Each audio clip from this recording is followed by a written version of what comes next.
What's up, guys? Welcome to Among the Fence. My name is Aaron, and thank you so much for joining me for another music review. I hope everybody's having a great Sunday. Well, actually, I guess you probably won't see this until Monday. Well, I hope everybody had a great weekend. For today's music review, we're going to be checking out the new album, The Fire Itself, by the band Phinehas. The Fire Itself is the fifth studio album from the Los Angeles Christian metalcore band since 2001. They have not come out with that many albums at all in the past 20 years, but it's been about 4 years since Black Flag came out, I believe, in like 2017. And after that, I don't think anybody had any hope for the band because a lot of the band members were in different bands and doing their own thing, and they just kind of went quiet. So we just weren't really sure what was going to happen.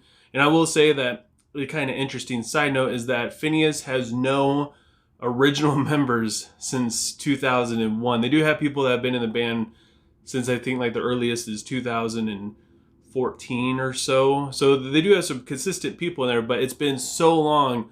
But they've managed to maintain a consistent sound that continues. It just gets better and better with every album. And they've still managed to maintain a Christian kind of theme to their music. When a lot of times when band members get replaced, it fades off and it goes away, and they're just more of a secular band and their core sound changes. But Phinehas has been very consistent in both of these things. The album opens up with the first song, Eternally Apart, that starts out with about 2 minutes of a beautiful guitar melody, some fantastic drum work, and it builds up nicely into the first verse, which has a riff that's full of aggression and is super fast. And the chorus is very catchy cleans that we're used to hearing from Phinehas, and a phenomenal hook, which is also very common to them. Their second verse goes even harder, and it goes into a bridge that's very drum forward, and it has a squealy guitar solo as well too. The second song and title track song, The Fire Itself, comes in with guns blazing. The verse is mostly drums with some palm muted guitar work. There's tons of emotion in the pre-chorus that goes into a soaring chorus. I think that this song is mostly about like living your life to the fullest kind of thing, not holding anything back.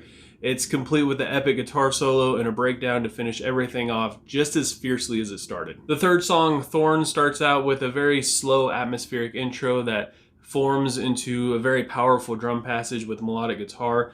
The verse seems to be more vocal focused while the guitar sits back a little bit.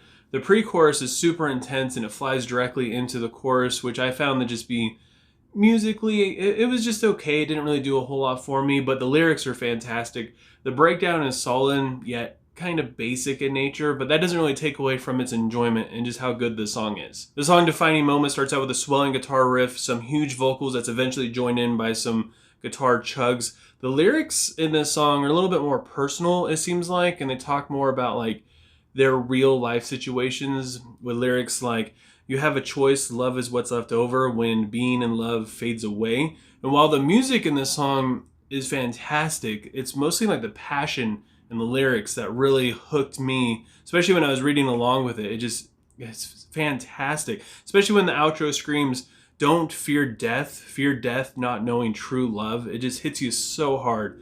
And then you have a song like Dream Thief, which starts out slow, but I believe it's probably the fastest song on this entire album. And the chorus has some nostalgic to it, and I think it has a lot to do with the vocal delivery for some reason. And the bridge is epic and demands your attention. This might be my favorite chorus on this entire album, especially towards the end when the chorus turns more into a breakdown. It's just so sick. My favorite song on the album is probably War You Know. It takes me back to like the early metalcore days with the traditional sounding intro and verse. The breakdown going into the chorus was fantastic, and the chorus itself has a great hook. It sounds so good. It just kept me coming back to it. The bridge has this really cool climax thing to it where it sounds like you've reached the peak of the song, but then it goes into the last chorus, which is amped up even more, and it just completely blows you away. I also enjoyed the song Holy Coward, which is also kind of traditional in a sense, but not in a metalcore way. It's more of a traditional metal just sound in general. It comes in with like a shreddy guitar. The lyrics are a little bit more confrontational, and the music itself is just all around more aggressive also, with like a squealing guitar riff. There's very prominent thick chugs, and the breakdown is not nearly as spaced out. There's a lot, it's just a way fuller sounding breakdown, and the guitar solo in it is sick as well. My second favorite song on the album is The Storm in Me, which is a slow burn, and it's very intimate with clean vocals that eventually become a little bit more clear as the verse goes on. The vocal isolation is fantastic, and the lyrics come off very real and almost desperate in a sense, and the passion continues to build and build as more instruments join in and the drums start amping things up a little bit. And the song peaks with a scream saying, "I don't want to drown alone in my dark." It's an extremely emotional song and tons of passion. But then with the song Severed by Self-Betrayal that comes right after it, just jumps right back into the aggression again. And the chorus is great. It has fantastic vocal presence, while the verse's distorted vocal tone is a little bit more dirty, a little bit more scratchy sounding. The breakdown gets a little bit more creative than what we're used to hearing as well. And the bridge has some freaking cool metaphors like severed by self-betrayal, but there's only so much I can amputate, which is, I don't know why, that line just stuck out to me so much. The closing track, In the Night, has a crazy dynamic intro with some scratchy vocals. It's just so good. It has that final song vibe to it. And the verse is more drum forward, but it's just as epic and dynamic.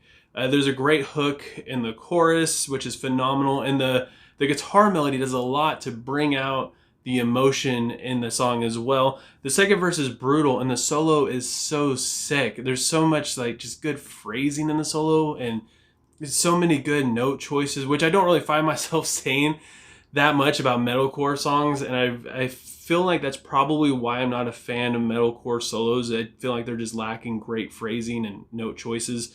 The outro is just fiery, to say the least, no pun intended. And this is just a great closing track to finish everything off. It doesn't feel like it's in a hurry. It feels like we've reached our final destination and it feels complete. So I have a hard time thinking of what's wrong with this album. The only thing I can come up with is it's just a typical metalcore album, I guess you could say. There's not, like, they didn't redefine the genre at all. If you listen to this, it's just straight up. It's straight up metalcore to its core and nothing else. There's no like fancy things thrown in there. They don't have a really slow song that's kind of poppy or anything like that. It's got very metalcore riffs, drum work, vocal style, vocal performances, guitar solo. Everything about this screams metalcore. So if you're really tired of listening to metalcore, like As I Lay Dying and Killswitch Engage and bands like that, you probably are not going to enjoy this. But as far as a metalcore album goes,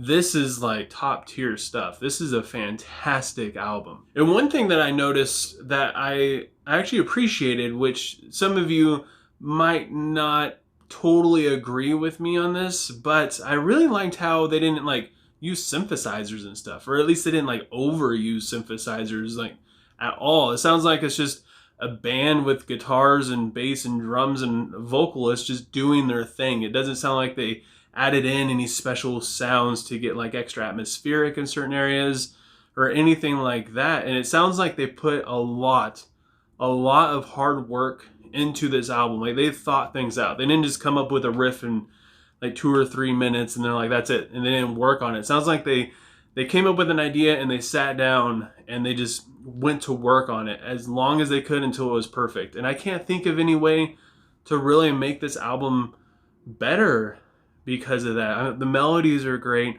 Vocal performances are great. Even the song placements are fantastic. When the slower, more kind of atmospheric song comes in, The Storm in Me, it's not in the middle of the album, like 5th or 6th song, like a lot of other bands do. They put it on the 8th song, this 3rd to last song. So even the song placements are a little bit more thought out, a little bit more purposeful, and the lyrics are fantastic as well. Even if you're like not a Christian and you're into that sort of thing or whatever, these lyrics are a little bit more just uplifting in general, and they're a little bit more personal to the band members, and they just have a great message to them of like hope, especially with there's just so many albums and songs and bands coming out with, they're just repeating the same, like our world is garbage and pollution's going to kill us and our politics hate us, and it just gets so old about hearing how horrible humans are and how screwed we are in this world because people don't care. It just gets really old. So it's nice to hear something that's a little bit more lighthearted, a little bit more hopeful, and more upbeat, and just has a little bit more positivity to it, at least for me personally. So with all that said, I gotta give The Fire Itself by Phinehas a 9 out of 10. And I truly love this album, and I will probably purchase the vinyl, and I'll probably go back to it a lot. And the only thing that kept it from being like a more perfect rating was just the fact that it is just a pure metalcore album. If you're tired of listening to metalcore, like I said, you're not going to be into it. They didn't like reinvent the genre. They don't really bring anything new to it. But it is a fresher sounding metalcore sound, if that makes sense. So I want to know what you guys think. If you listen to The Fire Itself, leave a comment below letting me know what you thought. If you haven't listened to it yet, go ahead and just give a couple songs a listen and let me know what you would rate it. And as always, if you enjoyed this video, don't forget to give it a like, leave a comment below letting me know what I should review next. Please consider subscribing and ringing the bell icon if you haven't yet. It does a ton to help just support me and my channel. It just makes me feel good about myself. And then you don't have to go looking for my videos or anything. They just pop up right there on your phone. When I release a new one, it helps me to help you. And I hope you guys all have a good rest of your day or night whenever you happen to be watching this. And I will talk to you guys next time. I was just an ignorant kid relying on my parents said to save me. Years gone by, turning over, ignoring every day. Said to convict me. 17 at the top of